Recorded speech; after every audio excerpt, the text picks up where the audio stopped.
அங்குசம் நேயர்களுக்கு வணக்கம். நியோமேக்ஸால் பாதிக்கப்பட்ட முதலீட்டாளர்கள் தாங்கள் இழந்த பணத்தை மீட்கும் ஒரு முயற்சியினுடைய ஒரு பகுதியாக நீதிமன்றம் புகார் அளிப்பதற்கான ஒரு இறுதி வாய்ப்பை வழங்கி இருக்கு. இது குறித்து நாம் ஏற்கனவே பல்வேறு வீடியோக்கள்ல பதிவு செய்திருக்கிறோம். நம்மளுடைய இந்த அங்குசம் அறம் சேனலுக்கு முதல் முறையாக பார்வையாளரா நீங்க வந்திருந்தீங்க அப்படின்னு சொன்னா முதல்ல அங்குசம் அறம் சேனலை சப்ஸ்கிரைப் பண்ணுங்க. ஏன்னா இந்த நியோமேக்ஸ் விவகாரம் தொடர்பா அடுத்தடுத்து நீதிமன்ற விசாரணைகள் ரொம்ப குறுகிய காலத்தில் அடுத்தடுத்து பல்வேறு உத்தரவுகள் பிறப்பிக்கப்பட்டு இருக்கு. அப்ப இது போன்ற தகவல்களை உடனுக்குடன் நாம் நம்மளுடைய அங்குசம் அறம் சேனல்ல பதிவிட்டு இருக்கிறோம். அந்த வகையில அந்த தகவல் நேரடியாக உங்களுடைய கவனத்திற்கு வரணும் அப்படின்னு சொன்னா அவசியம் அங்குசம் சேனலை சப்ஸ்கிரைப் பண்ணுங்க. அந்த பெல் ஐக்கானை கிளிக் பண்ணிருங்க. நீதியரசர் பரத சக்கரவர்த்தி முன்பாக நடைபெற்று வரக்கூடிய இந்த பிணை ரத்து தொடர்பான இந்த வழக்குல இதுவரை நியோமேக்ஸால் பாதிக்கப்பட்ட முதலீட்டாளர்கள் புகார் கொடுக்கவில்லை என்றால் அவர்களுக்கான இறுதி வாய்ப்பு அக்டோபர் 8. வீடியோ பேசிட்டு இருக்கிற இன்றைய தேதி அக்டோபர் 6. இன்னும் 2 நாள் தான் பாக்கி இருக்கு. அக்டோபர் 7 மற்றும் அக்டோபர் 8 இதுதான் கடைசி தேதி அப்படின்னு சொல்லி நீதிமன்றம் கரார் காட்டியிருக்கு. இதனால் வரைக்கும் பலர் புகார் கொடுக்க முன் வராததற்கு காரணங்கள் பல இருக்கு. நியோமேக்ஸ் நிறுவனத்தினுடைய வெளிப்படையான மிரட்டல் ஒரு பக்கம். புகார் கொடுத்தா வழக்கு கேஸ்னு அது இழுத்தடிச்சுட்டு போயிடும், பல பத்தாண்டுகள் ஆயிடும், பணம் உனக்கு கைக்கு வந்து சேராது. அப்புறம் ஐடி பின்னாடியே வந்துடும். நீ போட்ட முதலீட்டுக்கு அதுக்கு உண்டான நீ கணக்கை காட்டணும். அப்புறம் ஐடி நீ அவன்கிட்ட காசை வாங்குவ, ஐடி பின்னாடியே வாங்கின காசை புடுங்கிட்டு போயிடும் அப்படின்னு ஒரு பூச்சாண்டி. அடுத்தது உங்களுக்கு நாங்க வேற விதத்துல செட்டில்மெண்ட் நாங்க செய்து தரோம். இன்னும் பல்வேறு நிலங்கள் ஈஓடபிள்யூ போலீசாரனுடைய கவனத்திற்கு போகாம இருக்கு. அதாவது சட்டத்தின் வார்த்தைகளில் அது பினாமி நிலங்கள், அவர்களுடைய வார்த்தைகளில் நியோமேக்ஸ் நிறுவனத்தினுடைய சொத்துக்கள். இந்த சொத்துக்களை வச்சு உங்களுக்கு எப்படியாவது செட்டில்மெண்ட் செய்திருவோம், அதனால கோர்ட்டு கேஸ்ன்னு போய் சிக்கலை ஏற்படுத்திக்காதீங்க அப்படிங்கிற மாதிரியான வாதங்கள். இது போன்று அவர்கள் புகார் கொடுக்காமல் இருப்பதற்கு பல காரணங்கள் இருக்கு. ஆக அதையும் தாண்டி இன்று புகார் கொடுப்பதற்கு மதுரை ஈஓடபிள்யூ போலீஸ் அலுவலகத்துல நாளொன்றுக்கு 1000ற்கு குறைவில்லாத மக்கள் கூடுகிறார்கள். வழி நெடுக அந்த தெரு நெடுக மஞ்சப்பைய வச்சுக்கிட்டு பல்வேறு ஆவணங்களை வச்சுக்கிட்டு ஜெராக்ஸ் கடையிலையும் நிக்க ஒரு நிழல் கூட இல்லாத அந்த தெருக்கள்ல வெயில்ல வாடி வதங்கி குறைந்தது ஒரு 3 மணி நேரம் 4 மணி நேர காத்திருப்புக்கு பிறகுதான் புகார் கொடுக்க முடியுது. அதுபோல அவர்கள் இன்னைக்கு புகார் கொடுக்க வீதிக்கு வந்திருக்கிறாங்க. ஈஓடபிள்யூ போலீசாரும் சும்மா சொல்லக்கூடாது.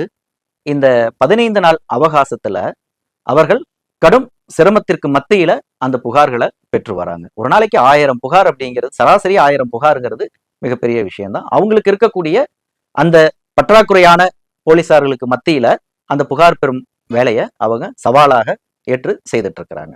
அப்ப இந்த இடத்திற்கு பாதிக்கப்பட்ட முதலீட்டாளர்கள் எப்படி சேர்ந்தாங்க அப்படிங்கிறது இந்த இடத்துல முக்கியமான ஒரு விஷயமா இருக்கு.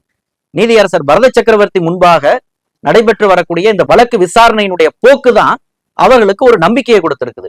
நியோமேக்ஸால் அடையாளம் காணப்பட்ட நியோமேக்ஸ் தொடர்பான நிலங்களை ஒரு தனியாக அந்த நிலங்களை மதிப்பிடுவதற்கென்று ஒரு குழு அமைத்து அந்த இடங்களினுடைய மதிப்புகள் மதிப்பிடப்பட்டிருக்கு.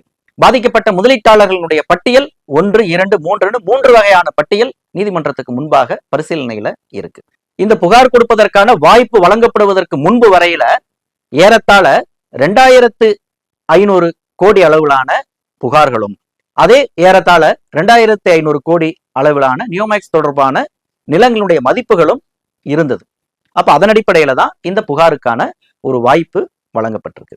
இவ்வளவுக்கு பிறகும் ஒரு குழப்பம் அல்லது பாதிக்கப்பட்ட முதலீட்டாளர்கள் மத்தியில் இருக்கக்கூடிய சந்தேகங்கள் அப்படிங்கிறது விசித்திரமா இருக்குது, புதுசா இருக்குது. பல்வேறு கிளை கதைகளை பல்வேறு ட்விஸ்டுகளை கொண்ட அது ஒரு நெடுந்தொடர் போல அந்த விவகாரங்கள் அமைஞ்சிருக்கு. அதாவது கைவசம் அசல் பாண்டுகளை வைத்திருக்கிறவர்கள் தைரியமா முதல் சுற்று 2வது சுற்றுலேயே புகார் கொடுத்துட்டாங்க. இந்த வாய்ப்புலையுமே பலர் அந்த புகாரை கொடுத்துட்டாங்க. ஆனா இந்த புகார் கொடுப்பதற்கான 15 நாள் அவகாசம் நீதிமன்றம் வழங்கிய பிறகுதான் பலர் தங்களுடைய பிரச்சனைகளை வெளிப்படுத்திட்டு இருக்கிறாங்க. என்கிட்ட ஒரிஜினல் பாண்டே இல்லை, நான் போட்ட முதலீடு முதிர்வு காலம் அந்த பணத்தை திரும்ப பெறுவதற்கான முயற்சிக்காக என்னுடைய பாண்டுகள் எல்லாத்தையும் கம்பெனில கொடுத்துட்டேன். அவங்க ப்ராசஸ் பண்ணி உனக்கு நான் பணத்தை தரேன்னு சொன்னாங்க, அல்லது ரெனியூல் பண்ணி தரேன்னு சொன்னாங்க. வாங்கிட்டு போனதுதான், அதுக்குள்ள கம்பெனி வழக்குல சிக்கிருச்சு. இப்ப என்கிட்ட ஒரிஜினல் கிடையாது, ஜெராக்ஸ் தான் இருக்குது. இது ஒரு வகை. என்கிட்ட அந்த ஜெராக்ஸ் கூட கிடையாது, நான் நகல் எடுத்தே வைக்கல, ஒரிஜினல் அப்படியே கொடுத்துட்டேன், இப்ப நான் என்ன பண்றது? இப்படி ஒரு கேட்டகரி இருக்கு. அடுத்தது, கம்பெனி வழக்குல சிக்கறதுக்கு சில காலத்துக்கு முன்னாடி தான் நான் அந்த நிறுவனத்துல முதலீடு போட்டேன். எப்பயுமே போட்ட முதலீட்டுக்கு உடனே பத்திரங்கள் கொடுக்கப்பட்டது கிடையாது. மாறாக அந்த பாண்டுகள்ங்கிறது ஒரு 30 நாள் இடைவெளியில தான் அவங்க கொடுத்திருக்கிறாங்க. அதற்குள்ளாக வழக்குல சிக்கிருச்சு. அப்போ பணம் கொடுத்ததற்கான எந்த விதமான அவங்கள்ட்ட ஆதாரம், பற்று சீட்டு அப்படி எந்த ஒரு இதுவுமே இல்ல. பாண்டு வந்தாதான் அவங்க அதை உறுதிப்படுத்த முடியும். இப்ப நடுவுல மாட்டிக்கிச்சு. இப்ப யார்கிட்ட பணம் கொடுத்தாங்களோ கொடுத்தவங்கள்ட்ட கேட்டோம்னா, நாங்க ஹெட் ஆபீஸ்ல பணத்தை ஒப்படைச்சிட்டோம், வழக்குல சிக்கிச்சு, எங்கள்கிட்ட இல்ல. சரி, கம்பெனிக்காரங்கள்ட்ட கேட்டாங்கன்னா, நாங்க எங்களுடைய அலுவலகத்தை ஈஓடபிள்யூ போலீசார் சீல் வைத்து விட்டாங்க, கம்ப்யூட்டர்ல இருக்குது, அங்க இருக்கக்கூடிய ஆவணங்கள் எல்லாத்தையும் மூட்டை கட்டி எடுத்துட்டு போயிட்டாங்க, நாங்க ஒன்றும் பண்ண முடியாது அப்படிங்கிற ஒரு பதில அவர்கள் தரப்புல சொல்லி கைவிரிச்சிட்டாங்க. அப்ப இது போன்று அந்த கடைசி நேரத்தில் பணம் போட்டவங்க ஒரிஜினல் பாண்டும் கிடையாது, ஜெராக்ஸ் பாண்டும் கிடையாது, எந்த ஆதாரமும் இல்லை, நாங்க எப்படி புகாருக்கு போகிறது அப்படிங்கிறது குழப்பமான ஒரு சூழலை உருவாக்கியிருக்கு. அடுத்தது, பலர்கிட்ட அவங்கள்ட்ட இருக்கக்கூடிய பாண்டுகள் அவங்க பேர்ல இல்ல. அதற்கு பல்வேறு காரணங்கள் இருக்கு. உதாரணத்துக்கு, நானே ஒரு 10 லட்சம் ரூபாய் முதலீடு போடுறேன் அப்படின்னு சொன்னா, அந்த கம்பெனி கொடுத்த சில சலுகையின் அடிப்படையில உள்ள நம்ம போறோம் அப்படின்னா, நான் போடுற முதலீட்டுக்கு நானே 10% கமிஷன் தொகையை நான் எடுத்துக்க முடியும். அப்படி சில ப்ராஜெக்டுகள் எல்லாத்தையுமே அவங்க அந்த வாடிக்கையாளர்களை அந்த அளவுக்கு அவங்க கவர்கிறார்களாம், இவங்களும் அதை போய் விழுகிறாங்க. அப்ப அது போன்ற அந்த பெனிஃபிட்ஸை பெறுவதற்காக அந்த 10% அந்த போனஸ்க்காக நிறுவனம் கொடுத்ததுதான் அடுத்தவர்கள்ட்ட இருந்து கைமாத்தி விடப்பட்ட பாண்டு. இவர் பேர் ராமசாமியா இருக்கும், ஆனா இவர் 10 லட்சம் ரூபாய் போட்டிருக்காரு. 10 லட்சம் ரூபாய் போட்டிருக்காருன்னா இவருக்கு 1 லட்சம் ரூபாய் மதிப்புள்ள போனஸ் நியோமேக்ஸ் நிறுவனம் கொடுக்கணும். அந்த 1 லட்சம் ரூபாய்க்கான அந்த போனஸ் தொகையை கற்ற பணத்திலிருந்து கழிச்சிக்கிறது அப்படிங்கிற ஒரு ஏற்பாடா இல்லாம, 10 லட்சத்தை நீ கட்டு, 1 லட்சத்துக்கு நான் ஒரு பாண்டு தாரேன்னு சொல்லிட்டு இன்னொரு பேர்ல இருக்கக்கூடிய குப்புசாமி அந்த மாதிரி பேர்ல இருக்கக்கூடிய பாண்டை இவங்க தலையில கட்டி இருக்கிறாங்க. அப்ப இது போன்ற ஒரு சிக்கலையும் இந்த இடத்துல இருக்கு. அடுத்தது, அந்த முதலீடையுமே கணவர் மனைவி பேர்ல போட்டிருக்கிறாங்க, மனைவி கணவர் பேர்ல போட்டிருக்காங்க, அல்லது பிள்ளைகள் பேர்ல போட்டிருக்காங்க, பிள்ளைகள் அப்பா பேர்ல போட்டிருக்கிறாங்க. இது போன்ற விவகாரங்களும் இருக்கு. அடுத்தது, ஒரே குடும்பத்துல அக்கா, தம்பி, தங்கச்சி, மாமன் பையன், சித்தப்பா பையன், இப்படி பல்வேறு நெருங்கிய உறவுகள் மத்தியில இவர்கள் கமிஷனுக்கு ஆசைப்பட்டு சொந்த பந்தத்தை எல்லாத்தையும் உள்ள இழுத்து விடுறாங்க. ஒரு கட்டத்துல அது சிக்கலாகும் பொழுது, எனக்கு பணம் வேணும் அப்படின்னு அவங்க திரும்ப கேட்கும் பொழுது, ஒரு 1 லட்சம் ரூபாய், 2 லட்சம் ரூபாய், 3 லட்சம் ரூபாய், இது போன்ற அவங்களுடைய அந்த வரம்புக்குட்பட்ட தொகைகளை தலைவலி தாங்க முடியாம அந்த சொந்த பந்தங்களுக்கு பணத்தை கொடுத்துட்டு அவர்களுடைய ஒரிஜினல் பாண்டுகளை இவங்க கைவசம் வாங்கி வச்சிருக்காங்க. சித்தப்பா பேர்ல இருக்கிற பாண்டு, சித்தி பேர்ல இருக்கிற பாண்டு, அக்கா வீட்டுக்காரர் பேர்ல இருக்கிற பாண்டுன்னு சொல்லிட்டு இவங்க சில லட்சங்களுக்கான பாண்டுகளை இவங்க வச்சிருக்கிறாங்க. அப்ப இந்த பாண்டுகளை வச்சு நான் எப்படி புகார் கொடுக்கறது? ஏன்னா அங்க புகாருக்கு போகும் பொழுதே பாதிக்கப்பட்ட முதலீட்டாளருடைய ஆதார் என கேட்கிறாங்க, ஆதார் விவரங்களை கேட்கிறாங்க. அப்ப அந்த பேருக்கும் இந்த பேருக்கும் மிஸ்மேட்ச் ஆகுதுன்னா இதை எப்படி ஏத்துப்பாங்க அப்படிங்கிற ஒரு குழப்பம் இருக்கு. இதையெல்லாம் விட ஒரு என்ன சொல்றது, ஒரு த்ரில்லர் கதை போல ஒரு கிரிமினல் ஸ்டோரி ஒண்ணு நடந்திருக்கு. பெரம்பலூரை சேர்ந்த ராமதிலகம் அப்படிங்கிறவங்க, அவங்க நியோமேக்ஸ்ல முதலீடு போடுறாங்க. எப்ப போடுறாங்க? இந்த கம்பெனி வழக்குல சிக்கிற அதே காலகட்டத்துல ஏஜென்ட்டுகளோட பேச்சுவார்த்தை நடத்தி இவ்வளவு ரூபாய் முதலீடு பண்றது அப்படிங்கிறதெல்லாம் முடிவாகி ஒரு 10 லட்சம் ரூபாய் அட்வான்ஸ் பணம் போட்டுறாங்க. மீதி பணத்தை அடுத்த தவணைகள்ல அவங்க முதலீடு செய்ய தயாரா இருக்கிறாங்க. இந்த இடைவெளியில தான், அதாவது 2023 அந்த ஜூலை மாத தொடக்கத்துல தான் கம்பெனி வழக்கிலையும் சிக்குது. அந்த விவகாரம் முக்கியமான இயக்குனர் வீடுகளில் அதிரடி ரைடு, அது போன்ற பிளாஷ் நியூஸ் எல்லாம் ஊடகங்கள்ல வெளியாகுது. அதை பார்த்துட்டு கம்பெனி இது பிரச்சனையில இருக்கு போல, இந்த நேரத்தில் எப்படி நான் முதலீடு செய்யறது அப்படிங்கிற ஒரு அச்சத்தை அந்த பெரம்பலூரை சேர்ந்த ராமதிலகம் முன்வைக்கிறாங்க. அதற்கு பதிலளித்த அந்த ஏஜென்ட் பெருமாள்சாமி அப்படிங்கிறவரு, இது போல கேஸ் எல்லாம் வழக்கமா நடக்கிறது தான், அதெல்லாம் சின்ன சின்ன விஷயங்கள், இதெல்லாம் கம்பெனியை ஒன்றும் பாதிக்காது, நீங்க நம்பி முதலீடு போடுங்க, அதெல்லாம் கம்பெனிக்கெல்லாம் ஒன்றும் பிரச்சனை கிடையாது அப்படின்னு சொல்லி நம்பிக்கையூட்டி அவர்களிடமிருந்து கணிசமான தொகையை முதலீடாக பெற்றிருக்கிறாங்க. அவங்களுக்கு ஒரிஜினல் பாண்டு போய் சேரல. பெருமாள்சாமியை கேட்டோம்னா, நான் பணத்தை கம்பெனியில கட்டிட்டேன், கம்பெனி வழக்குல சிக்கிருச்சு, எல்லாத்தையும் சீஸ் பண்ணிட்டாங்க, பாண்டு இப்போதைக்கு கொடுக்க முடியாது அப்படின்னு கையை விரிச்சிட்டாரு. இவர்களும் ஒரு வருட காலம் ஒரு தொடர்ச்சியான ஒரு போராட்டத்தை நடத்தி இருக்கிறாங்க. நடத்தினதுடைய விளைவா அவர்கள் QR கோடோட ஒரு ரெசிப்டை கைவசம் ராமதிலகத்திட்ட கொடுத்திருக்கிறாங்க. ராமதிலகமும் அந்த ரெசிப்டை நம்பி EOW போலீஸ்ல புகாருக்கு போறாங்க. EOW போலீஸார் அந்த QR கோடை ஸ்கேன் பண்ணி பார்த்துட்டு, இது டூப்ளிகேட்டு, இந்த QR கோட்ல எந்த ஒரு போதுமான விவரங்களே இல்லை அப்படின்னு சொல்லி அந்த புகாரை ஏற்க மறுத்துட்டாங்க. இதுல இன்னொரு ட்விஸ்ட் என்னன்னு சொன்னா, இந்த பெருமாள்சாமி கிட்ட இருந்து அந்த QR கோடு போட்ட அந்த ரெசிப்டை வாங்குறதுக்காக ராமதிலகம் செய்த முயற்சி என்ன தெரியுமா? தொடர்ச்சியா கேட்கிறாங்க. வெறும் வாய் வார்த்தையில அந்த போலியான ரசீது கூட வந்து சேரல. மாறா உள்ளூர் போலீஸ்ல புகார் கொடுக்குறாங்க, என் பணத்தை ஏமாத்திட்டாங்க அப்படின்னு சொல்லி. பல்வேறு கட்ட முயற்சிக்கு பிறகு எஃப்ஐஆர் பதிவு செய்யப்படுது. அவரும் ரிமாண்ட் செய்து சிறையில் அடைக்கப்படுகிறார். அப்ப அவங்க சொல்லக்கூடிய காரணம் என்ன அப்படின்னு சொன்னா, நான் கம்பெனியில காசை போட்டுட்டேன், கம்பெனி வழக்குல சிக்கிருச்சு, இந்த வழக்கு ஈவடபிள்யூ போலீசார் முன்பாக விசாரணையில் இருந்துட்டு இருக்குது, அதனால அங்க எப்ப அந்த வழக்கு முடிவுக்கு வருதோ அப்பதான் இவங்களுக்கான பணத்தை நான் செட்டில்மெண்ட் பண்ண முடியும் அப்படின்னு சொல்லி அவங்க கை கழுவிட்டாங்க. அப்ப பெரம்பலூர் மாவட்ட போலீசாரும் அந்த வழக்கை அதற்கு மேல நகர்த்திட்டு போகல. கேஸ் போட்டாங்க, எஃப்ஐஆர் போட்டாங்க, ஆளை பிடிச்சி ஜெயில போட்டாங்க, அவர் வக்கீல பிடிச்சி பெயில் வாங்கிட்டு வெளில வந்துட்டாரு. விஷயம் முடிஞ்சு போச்சு. இவங்களுக்கும் ஒரு பெயரளவுக்கான ஒரு QR கோடு வச்ச ஒரு ரசீதை கொடுத்துட்டாங்க. நம்ம QR கோடு இருந்துட்டா அது வந்து ஒரு ஜெனியூனான ஒரு டாக்குமெண்ட் போல அவர்கள் நினைத்து தலையில மிளகா அரைச்சிருக்கிறாங்க. ராமதிலகம் சந்திக்கக்கூடிய சிக்கல் என்ன அப்படின்னு சொன்னா, கடைசி நேரத்துல ரொம்ப கவனிக்கத்தக்கது, கம்பெனி வழக்குல சிக்கன சமயத்துல எஃப்ஐஆர் விழுந்ததுக்கு பிறகு ராமதிலகம் பணம் போட்டிருக்கிறாங்க, பணத்தை வாங்கி இருக்கிறாங்க. வாங்கினது யாரு?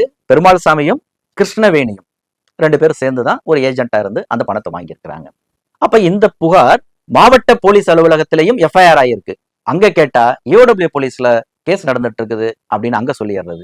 ஈஓடபிள்யூ போலீஸார்ட்ட போய் அணுகணும் அப்படின்னோம்னா, நீங்க தான் இதற்காக தனியா நீங்க ஒரு வழக்கு போட்டுட்டீங்கல்ல, இதுக்கு ஒரு தனியா நாங்க ஏற்கனவே இந்த கேஸ்ல உங்க பேர்ல ஒரு எஃப்ஐஆர் பதிவானதுக்கு அப்புறம் நாங்க தனியா ஒரு எஃப்ஐஆர் போட முடியாது, இந்த வழக்குல சேர்க்க முடியாது, நீங்க அங்கேயே உங்களுடைய தீர்வை தேடிக்கிங்க அப்படிங்கிற மாதிரி ஈஓடபிள்யூ போலீசாரும் அவருடைய புகாரை வாங்காம திருப்பி அனுப்பியிருக்கிறாங்க. ராமதிலகம் தன்னை ஏமாற்றினதா சொன்ன அந்த பெருமாள் சாமியும் கிருஷ்ணவேணியும் யார் தெரியுங்களா? இந்த வழக்குல ஒரு முக்கியமான ஒரு கவனத்தை பெற்றிருக்கக்கூடிய அஸ்டோனியா ப்ராப்பர்ட்டிஸ்னுடைய இயக்குனர் ராஜ்குமார் வகையரா தான். அந்த ராஜ்குமாரனுடைய உறவு வகையில தங்கச்சி முறை உள்ளவங்க தான் அந்த கிருஷ்ணவேணி. சித்தப்பா பொண்ணோ பெரியப்பா பொண்ணோ, மொத்தத்துல அவங்க எல்லாமே ஒரு கூட்டு. இவங்களை கேட்டா நான் கம்பெனில கொடுத்துட்டேன்னு சொல்றாங்க. அவங்க அதற்கு கொடுத்த ரெசிப்டை வந்து ஈஓடபிள்யூ போலீஸ்ல காமிச்சோம்னா அது டூப்ளிகேட், இதுல ஒண்ணுமே கிடையாது. இது போல யார் வேணாலும் ஒரு QR கோடை போட்டு ஒரு பேரை போட்டு ஒரு ரசீதை உருவாக்க முடியும். இதை எப்படி நாங்க ஆவணமாக ஏற்றுக்கொண்டு உங்க புகாரை நாங்க வந்து எடுத்துக்கிறது அப்படிங்கிற ஒரு கேள்வியை எழுப்புறாங்க. அப்ப இது போல பல விவகாரங்கள் இதுல உதைந்து கிடக்கு. முக்கியமா இந்த ஐடி தொடர்பான ஒரு கரடி கதை ரொம்ப பலரை இந்த புகாருக்கு உள்ளேயே வரவிடாமல் தடுத்து வச்சிருக்கு.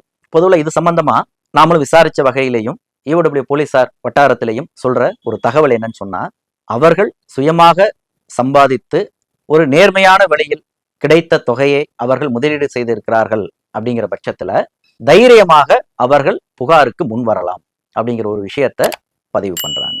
இது நீதிமன்றத்தினுடைய கண்காணிப்புல இந்த வழக்கு நடந்துட்டு இருக்கிறதுனால நீதிமன்றம் பாதிக்கப்பட்ட முதலீட்டாளர்களுக்கு பணத்தை கொடுக்குமா, வாசல்லே நின்று ஐடி புடுங்கிட்டு போகுமா?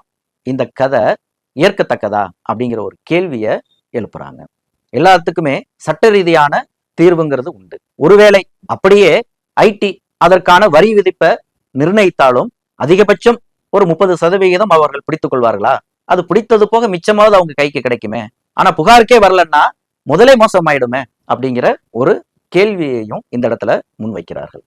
ஆக அந்த வகையில இந்த நியோமேக்ஸ் நிறுவனத்தினுடைய இந்த ஐடி குறித்த அந்த கரடி கதைகளுக்கும் பூச்சாண்டிகளுக்கும் பலியாகி பலர் இன்னும் புகார் கொடுக்காம இருக்கிறாங்க அப்படிங்கிற ஒரு அதிர்ச்சி தகவலும் நமக்கு வந்து சேருது. அப்ப இது போன்ற விவகாரங்களை எல்லாம் ஈஓடபிள்யூ போலீசாருடைய கவனத்திற்கு அங்குசம் சார்பில் நாம் கொண்டு போனோம். இன்னும் சொல்ல போனா தொடக்கத்துல இந்த ராமதிலகம் போன்றவர்களுக்கு நேர்ந்தது போல அந்த QR கோடு கொடுக்கப்பட்ட அந்த ரசீதுகளை ஈஓடபிள்யூ போலீசார் வாங்க மறுத்து இருக்கிறார்கள், அது உண்மை. ஆனா அதன் பிறகு அந்த ரசீதையும் அவர்கள் ஒரு ஆவணமாக ஏற்று அவர்களுடைய புகாரை தற்போது பெற்றுக்கொண்டிருக்கிறார்கள் அப்படிங்கிறது தான் நாம் இந்த இடத்துல குறிப்பிட்டு சொல்ல வேண்டிய ஒரு விஷயமா இருக்கு. ஈஓடபிள்யூ போலீசார் தரப்புல நம்ம பேசினப்ப கூட அவங்க சொன்ன ஒரு விஷயம், உங்ககிட்ட அசல் பாண்ட் இருக்கா, இருந்தாலும் சரி, இல்ல ஜெராக்ஸ் மட்டும்தான் இருக்கா, பரவாயில்ல, இல்ல என்கிட்ட வந்து அசலும் கிடையாது ஜெராக்ஸும் கிடையாது, பணம் அனுப்புனதுக்கான ஆதாரம் இருக்கா, போன்பே கூகுள் பே இதன் மூலமாக யாருக்கு நீங்க வந்து அனுப்பி இருக்கிறீங்க, அது தொடர்பான ஆவணம் இருக்குதா, ஓகே. இல்ல அதுவும் இல்ல கையில தான் நான் காசை கொடுத்தேன் அப்படின்னா யார்கிட்ட கொடுத்தீங்க, என்னைக்கு கொடுத்தீங்க, எப்ப கொடுத்தீங்க, யார் முன்னிலையில நீங்க கொடுத்தீங்க, இது போன்ற உங்களுடைய பிரச்சனை என்னவோ, உங்களுடைய சிக்கல் என்னவோ, உங்களுடைய சந்தேகம் என்னவோ, உங்களுடைய குழப்பம் என்னவோ, எதுவாக இருந்தாலும் நியோமேக்ஸ்ட நீங்க பணத்தை போட்டிருக்கிறீங்க, நான் பணம் போட்டிருக்கிறேன், நியோமேக்ஸ் நிறுவனம் அதற்குண்டான ரசீதை கொடுக்க வேண்டியது அவர்களுடைய பொறுப்பு. அது பல்வேறு காரணங்களால கொடுக்கப்படாமல் தடைப்பட்டு இருக்குது. அப்ப அந்த இடத்துல அதற்கு பாதிக்கப்பட்ட முதலீட்டாளர்கள் எப்படி பொறுப்பாக முடியும்? அவங்க இருக்கிறத வைத்துதான் புகாருக்கு வர முடியும். அப்ப இந்த இடத்துல கொடுக்கும் பொழுதே நீ ப்ராப்பரா கொடுத்தாதான் நான் புகாருக்கு வருவேன்னு சொல்ற இடத்துல இஓடபிள்யூ போலீசார் இல்லை. நீங்க நியோமேக்ஸ் நிறுவனம் கொடுத்த ஒரு துண்டு சீட்டு ஆதாரமாக வைத்து புகார் கொடுத்தாலும் இஓடபிள்யூ போலீசார் புகாரை ஏற்கிறார்கள். தைரியமாக புகார் கொடுக்கலாம். அந்த புகாரிலேயே உங்களுடைய சிக்கல் என்ன அப்படிங்கறத நீங்க சொல்லிருங்க. நீங்க ராமசாமியா இருப்பீங்க, குப்புசாமி பேர்ல இந்த பாண்டு உங்ககிட்ட இருக்குதுன்னா, எனக்கு இந்த வகையில இன்னார் மூலமாக இதன் காரணமாக இந்த குப்புசாமி பாண்டு என் பேருக்கு வந்துச்சு அப்படிங்கிற ஒரு வார்த்தையை மென்ஷன் பண்ணி அந்த புகாரை உள்ள தள்ளுங்க. அசல் பாண்டு இல்ல, ஜெராக்ஸ் தான் இருக்குதா, ஜெராக்ஸ் மட்டும் தான் இருக்கு அப்படிங்கறத மென்ஷன் பண்ணி உள்ள தள்ளுங்க. இந்த டெம்பரரி கியூஆர் கோடு தான் ரிசிப்டா கொடுத்தாங்களா? ஆமா, இதை மட்டும் தான் கொடுத்தாங்க. யார் கொடுத்தா? அந்த டீடைல்ஸ் வந்து சொல்லி நீங்க உள்ள தள்ளுங்க.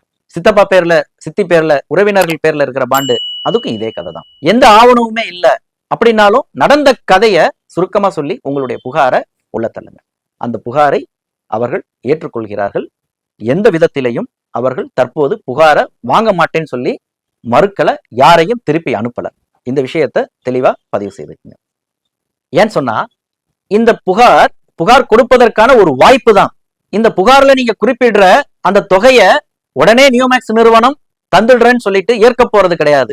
கண்டிப்பா இந்த வழக்கினுடைய அடுத்த கட்டம் அப்படிங்கிறதே இந்த புகார்தாரர்களுடைய நம்பகத்தன்மையை உறுதிப்படுத்துவது அப்படிங்கிற இடத்துலதான் இது இருக்கு. அப்ப நியோமேக்ஸ் நிறுவனத்தினுடைய ஒரு பிரதிநிதியும் இஓடபிள்யூ போலீசாரும் குறிப்பா இந்த இடத்துல அரசு தரப்புல வாதாடின அரசு வழக்கறிஞர் முனியப்பராஜ் ஒரு ஸ்ட்ராங்கா ஒரு அப்ஜெக்ஷனை வந்து நீதியரசர் பரத சக்கரவர்த்தி முன்பாக முன் வச்சிருந்தாரு. அதாவது இந்த பாண்டுகளை, இந்த புகாரினுடைய உண்மைத்தன்மையை பரிசோதிக்கிறது இந்த வழக்கினுடைய விசாரணை அதிகாரி தலைமையில் தான் அதை சரி செய்ய வேண்டும். இதுல பல்வேறு சிக்கல் இருக்கு அப்படிங்கிற ஒரு விஷயத்த குறிப்பிட்டிருந்தாங்க.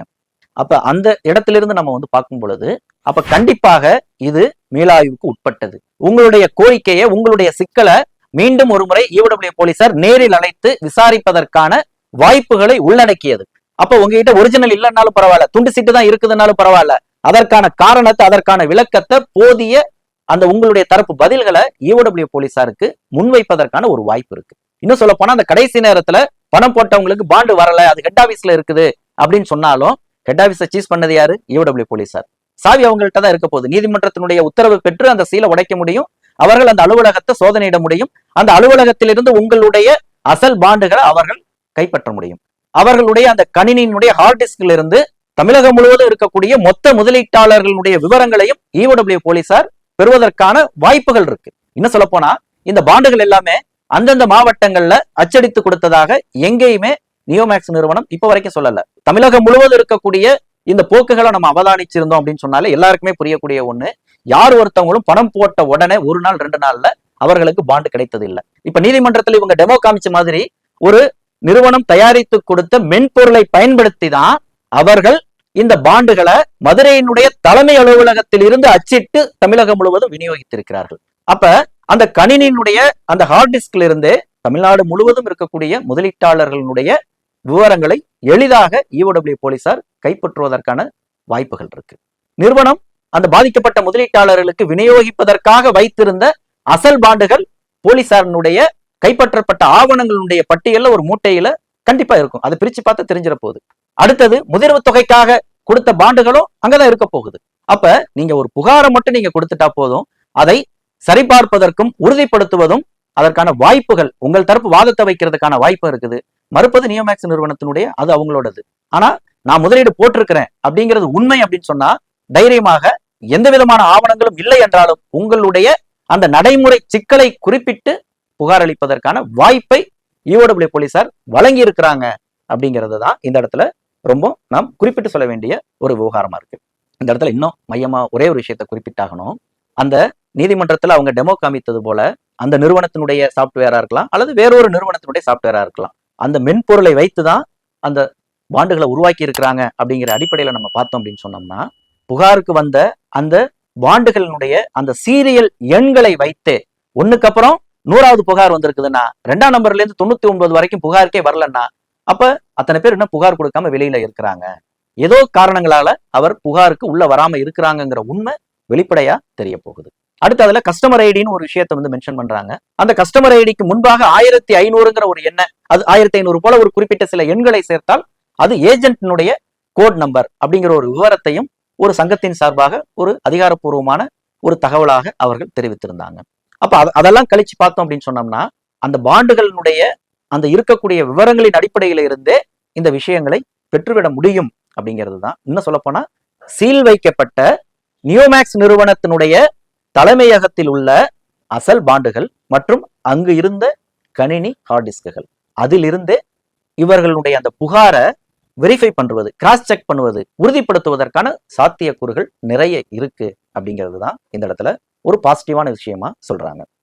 நிறைவா புகார் கொடுப்பதற்கான நீதிமன்றம் இதே போல இன்னும் எத்தனை வாய்ப்புகளை தான் உங்களுக்கு கொடுத்துட்டு இருக்கும். இதுவே பாதி பேருக்கு ஒரு சலிப்பை ஏற்படுத்தி இருக்கு.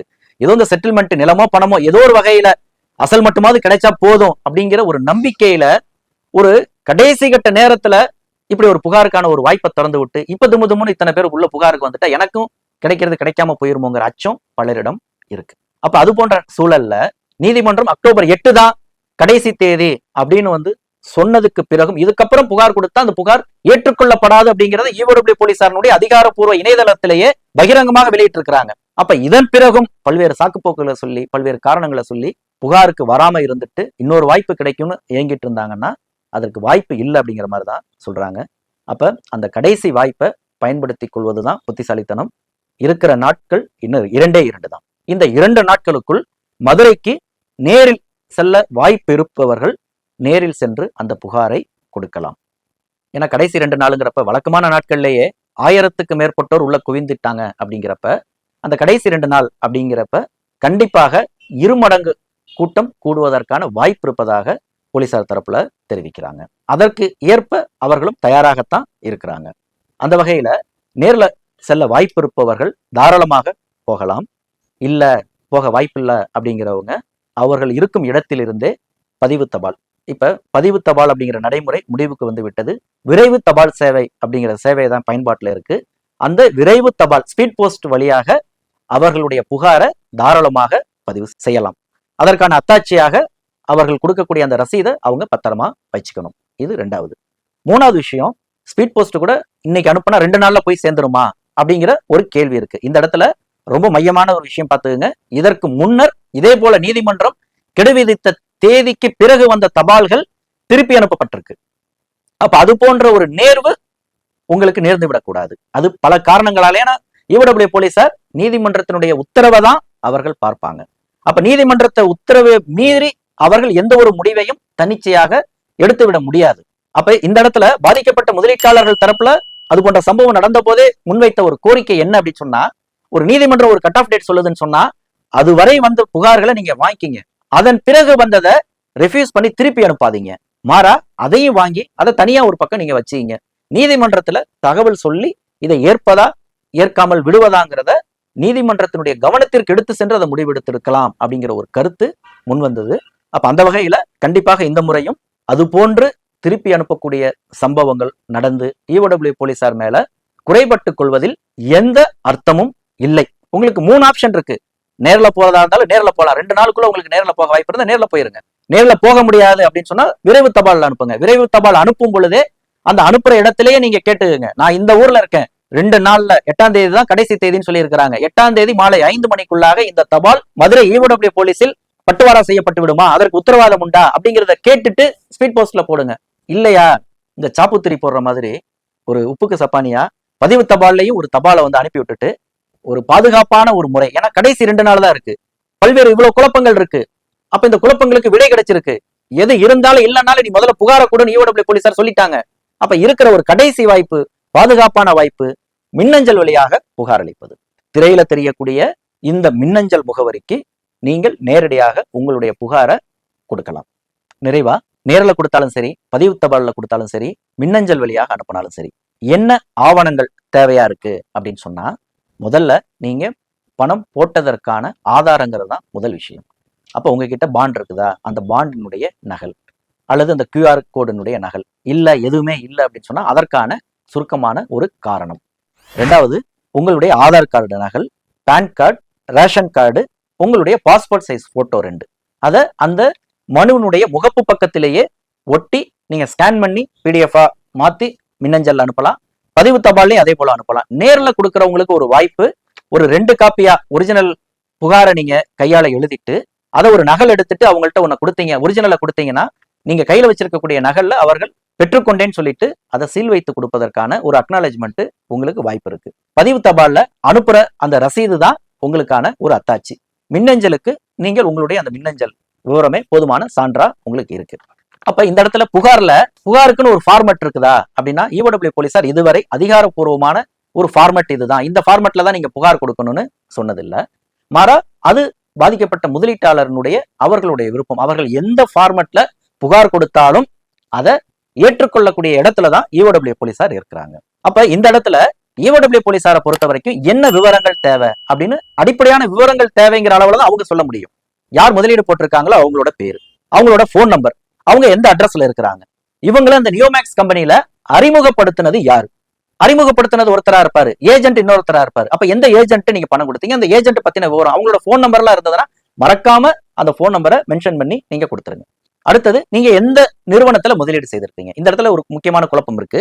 நியோமேக்ஸ்ங்கிற பேர்ல நம்ம சொல்லிட்டு இருக்கிறோம். நியோமேக்ஸ்ங்கிற பேருங்கிறது ஒரு பேரு தான், அது சென்ட்ரியோ அப்படின்னு சொல்லிட்டு 42க்கும் மேற்பட்ட துணை நிறுவனங்கள் தற்போது வரையில FIRல பதிவாயிருக்கு. அந்த 42 துணை நிறுவனங்களுடைய அந்த பட்டியலையும் இந்த திரையில நீங்க நிதானமாகவே படிக்கும் வகையில் காணலாம். அப்ப இந்த 42 துணை நிறுவனங்கள்ல ஏதாவது ஒரு நிறுவனத்துல நீங்க பணம் போட்டிருந்தீங்கன்னா அது எந்த நிறுவனங்கிற பேரை குறிப்பிடணும். உங்க கைவசம் எத்தனை பாண்டுகள் இருக்கு, அந்த பாண்டுகளுடைய மொத்த முதலீட்டு தொகை எவ்வளவு, அடுத்து அந்த பாண்டிலே இருக்கிற கஸ்டமர் ஐடி, என்னைக்கு நீங்க முதலீடு போட்டீங்க, இந்த விவரங்கள் அந்த புகார்ல இடம் பெற்றிருந்தா போதும். இதுதான் ஃபார்மட். இந்த ஃபார்மட் எல்லாம் கொடுக்கணுங்கிற எந்த ஒரு கட்டாயம் இல்லை. ஆனா இந்த அடிப்படை விவரங்கள் அதில் இடம் பெற்றிருக்கணுங்கிறது மட்டும்தான் இந்த இடத்துல கட்டாயம். அந்த வகையில இந்த 2 நாள் இடைவெளியில நேரில் செல்ல வாய்ப்பில்லாதவர்கள் விரைவு தபால் வழியாக அனுப்பினாலும் அந்த தேதிக்குள்ள போய் சேருமோ சேராதோ அப்படிங்கிற ஒரு குழப்பத்துல இருக்கக்கூடிய நியோமேக்ஸ் முதலீட்டாளர்கள், இன்னும் சொல்ல போனா எல்லை பகுதியில இராணுவ வீரராக பணியாற்றிட்டு இருக்கக்கூடிய முதலீட்டாளர்கள், வெளிநாடுகள்ல வேலை செய்துட்டு இருக்கக்கூடிய இந்த முதலீட்டாளர்கள், இந்தியாவினுடைய பல்வேறு மாநிலங்களில் தொழில் நிமித்தமாக புலம்பெயர்ந்திருக்கக்கூடிய அந்த நியோமேக்ஸ் முதலீட்டாளர்கள் அனைவரும் இந்த புகார் கொடுப்பதுல பங்கேற்க முடியும். அதுதான் இந்த 2 நாளுக்குள்ளான ஒரு பாதுகாப்பான வாய்ப்புன்னா அது மின்னஞ்சல் வழியாக அனுப்புவது மட்டும்தான். அந்த வகையில நாம் இப்ப முன்னாடியே சொன்னது போல அந்த அடிப்படை விவரங்கள் கட்டாயம் அந்த புகார் மனுவில் இடம்பெறுவது போல நீங்கள் ஒரு புகாரை பதிவு செய்துட்டு ஏதோ ஒரு ப்ரௌசிங் சென்டர்ல போயிட்டு அவர்களுடைய உதவியோட அந்த புகார் மனுடைய ஒரு தெளிவான ஒரு ஸ்கேன் செய்து அந்த ஃபைலை ப்ராப்பரா அட்டாச் பண்ணி EOW போலீசாருக்கு நீங்க அனுப்பிடுங்க. இதற்கு முன்னர் அனுப்பின அந்த மின்னஞ்சல்ல பலர் ஒரு போதிய விவரங்கள் இல்லாம, போதிய ஆவணங்கள் இல்லாம புகார் கொடுத்த சம்பவங்கள் சிலதை EOW போலீசார் அதை குறிப்பிட்டிருக்காங்க. அவங்களுக்கு தனிப்பட்ட முறையில மின்னஞ்சல் அனுப்பி இந்த ஆவணங்களை அனுப்புங்கன்னு கேட்டுட்டு இருக்கிறாங்க. இது போல ஒரே நேரத்துல ஆயிரக்கணக்கில் குவியக்கூடிய புகார்களுக்கு 1000 பேத்துக்கும் போன் பண்ணி விசாரிச்சுட்டு இருக்கிறது, மெயில் போட்டுட்டு இருக்கிறதுங்கிறது அவங்களுக்கு கூடுதல் பணிச்சுமையை ஏற்படுத்திடும். உங்களுடைய புகாரை நிராகரிப்பதற்கான வாய்ப்பை அதை ஏற்படுத்தி விடும். அதனால நிதானமாக உங்களுக்கு வழங்கப்பட்டிருக்கக்கூடிய இந்த வாய்ப்பை பயன்படுத்திக்கணும் அப்படிங்கிறது தான் பாதிக்கப்பட்ட முதலீட்டாளர்கள் தரப்புல இருக்கக்கூடிய ஒரு பொதுவான ஒரு நோக்கமா இருக்கு. இந்த வழக்கு நீதிமன்றத்துல அக்டோபர் 9ஆம் தேதி அன்று விசாரணைக்கு வர இருக்குது. அதுல என்ன அடுத்த கட்ட நகர்வுகள் இருக்கு அப்படிங்கிறது குறித்தும் இந்த வழக்கினுடைய மற்ற விவகாரங்கள் குறித்தும் நாம் தொடர்ந்து பேசலாம். அங்குசம் அறம் வீடியோக்கள் எல்லாமே உடனுக்குடன் உங்களுக்கு ஒரு தகவலாக வரணும் அப்படின்னு சொன்னா அங்குசம் அறம் சேனலை சப்ஸ்கிரைப் பண்ணுங்க, அந்த பெல் பட்டனை கிளிக் பண்ணிருங்க. தொடர்ந்து இணைந்திருங்கள், தொடர்ந்து பேசுவோம். நன்றி.